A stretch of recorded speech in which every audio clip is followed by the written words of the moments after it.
After spending the day with mum looking after me, gave my husband a bit of a break. As poor thing, it's hard to have to. He has to be the mother and the father and the provider all in one. So it's a lot. It's a lot for carers to manage. But I'm back home, back in my inpatient bed, as I call it. And, today I just wanted to share that, one of the most heartbreaking things is that I'm so severely misunderstood by even my own friends and family. The reality is that since the early days when I was given the label of fibromyalgia, which stemmed from a friend desperately trying to help me get some sort of explanation as to why my health is declining, and so they realized that some of my symptoms fit into that at the time. This would have been about 5 years ago. Since since the doctors jumped on that label, fibromyalgia, it's been something that it's a misdiagnosis for starters, and it's been something that is etched into my friends and family's memories. And so after the subsequent neurological decline of my body, to the point where I now need to use aids to get about, and even my mobility scooter that I once had, I physically cannot operate anymore because I don't have the strength in my hands to press the button on it to make it go. Along with the crushing, and I get in my head, the dizziness, I just, it's like if I'm standing, I just fall over. Like, well, I don't have coordination, safety. I physically cannot keep my head upright. I've got severe weakness in my whole body. I can't keep my head upright. Or I literally just can't operate my limbs. So it's completely useless to me now, this mobility scooter. So I now am forced to buy my own wheelchair. So now I'm a wheelchair user. And I have had such a decline cognitively, like physically, like I can't talk for long anymore. And it's like when my head is crushing, I experience slurred speech with that. But on a day-to-day basis, I only have a certain amount of muscular strength, and that includes to push my voice out. So if you talk to any of my friends or I don't get to see my friends anymore. That's the whole point why they don't understand me. But if you speak to my mum or my husband, who are my carers, and they will tell you that the volume of my voice has significantly declined in the years that I've become disabled, and I literally don't have enough breath to speak come a certain point in the day, and I really struggle to push my words out. Full stop. It takes a lot for me to sit here and have to talk on this recording. Afterwards, I will literally be lying here like a dead fish. As I said, I'm going to show you recordings of my day-to-day life so that you can understand, because I know that you don't understand, having not been through it. I pray that you haven't been through this, so you don't understand, because it's hell. But yes, this early diagnosis of fibromyalgia has left me being categorized as everything that has happened to me since being under this label, because this illness, fibromyalgia, this label is so poorly understood. And quite naturally, my friends and family are confused by the significant decline in my health and the fact that I haven't been given proper answers as to why I am now wheelchair bound in my late 20s. And so, yeah, it's at this point where I have to keep explaining to people that I have since been told I've got Myasthenia Gravis, which is an autoimmune condition where my muscles are extremely weak because my immune system is incorrectly attacking them, is how I've been told, causing weakness throughout the whole body, including my eyelids, which droop, and it can cause, in a crisis, it can cause you to not be able to breathe, which I've been through. That was absolutely horrific. It felt like I was literally suffocating. I couldn't breathe. It's like the muscles in my throat or whatever were collapsing. And I remember just lying there. And that happened for 24 hours before I had to call an ambulance, because at the stage before that, because this was the start of a several month flare up, just before I got married last year. And after facing actual instances of abuse at the hospital, which I will uncover later,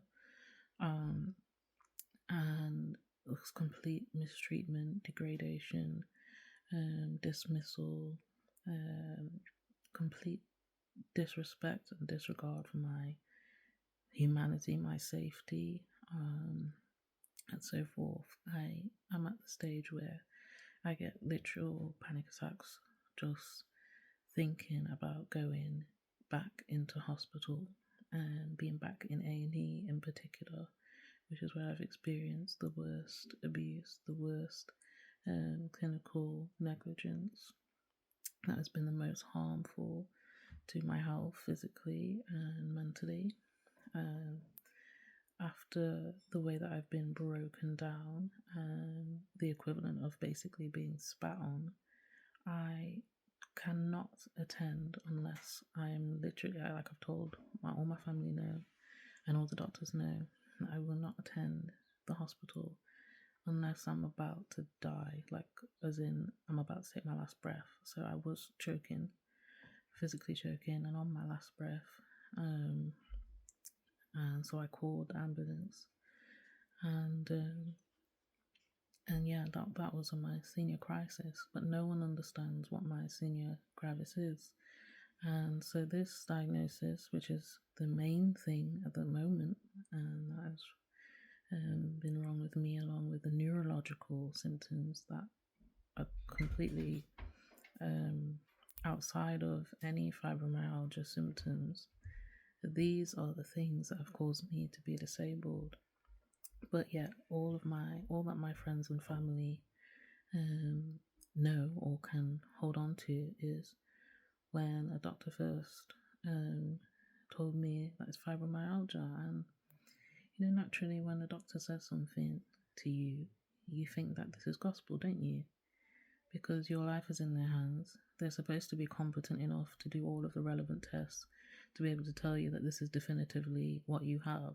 So in my friends and family's head, they think that the doctor's done the necessary tests to find out that this is what I have, fibromyalgia, and so this is what the problem is. When it's not. This is a complete misdiagnosis, and I'm going to show you how, and I'm going to show you how the AI explains this, because it will explain it better than me, sadly.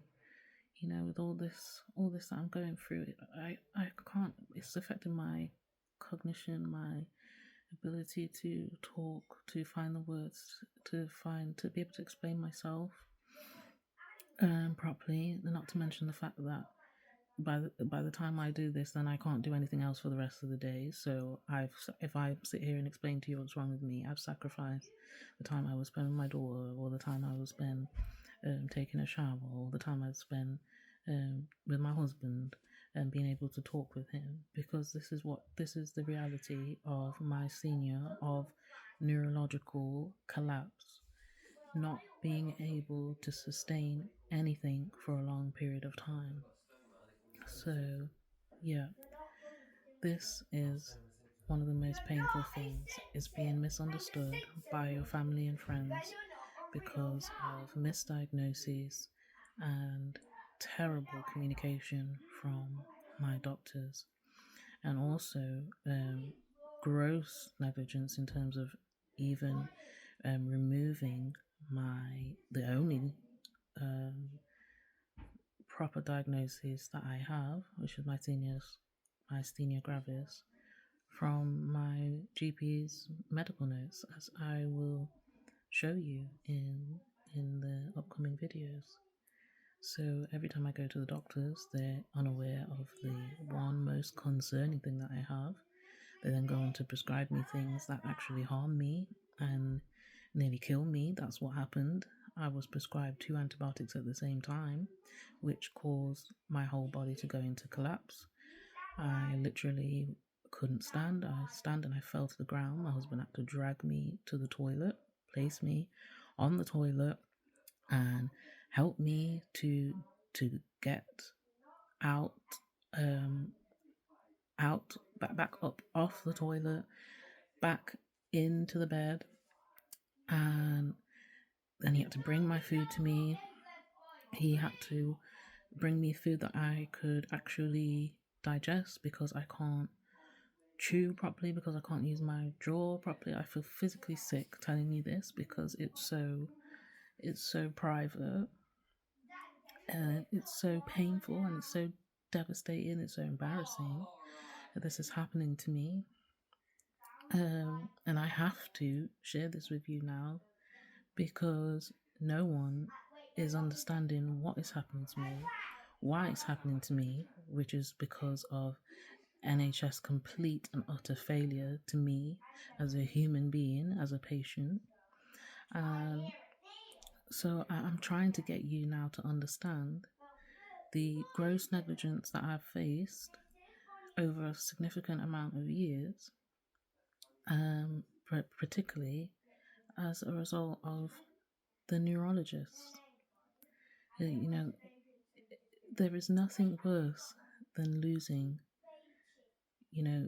yourself as a person. You're losing your physical health, your physical ability, and then having to share this with the world. I can't tell you how awful that is, but if this helps one person, and if this makes even a smidge of systemic change, which is desperately needed, then I sacrifice myself right now to make sure that this will finally happen. And this will be the last time that someone like me goes silenced, goes without a voice, goes misunderstood by their own family and friends who have watched them decline before their eyes. That feeling of isolation and being misunderstood, it needs to end. And so I'm going to show you exactly what's been happening, and I'm going to let the AI guide you through the way it's been guiding me, because this is literally killing me, having to keep going through things, to keep finding the physical ability to talk through all that's happening, and be my own fighter, my own advocate. It is impossible as someone who can't even walk properly, who can't even look after themselves properly, to have to be the one to stand up and fight for medical care. It should never ever happen, but unfortunately it's happening. It's happened to me, and I know I'm a rare case because the symptoms that I experience are quite severe and quite rare, but I know that I'm not the only one going through this process of being misdiagnosed, misunderstood, being disregarded and silenced. We need to put an end to this now.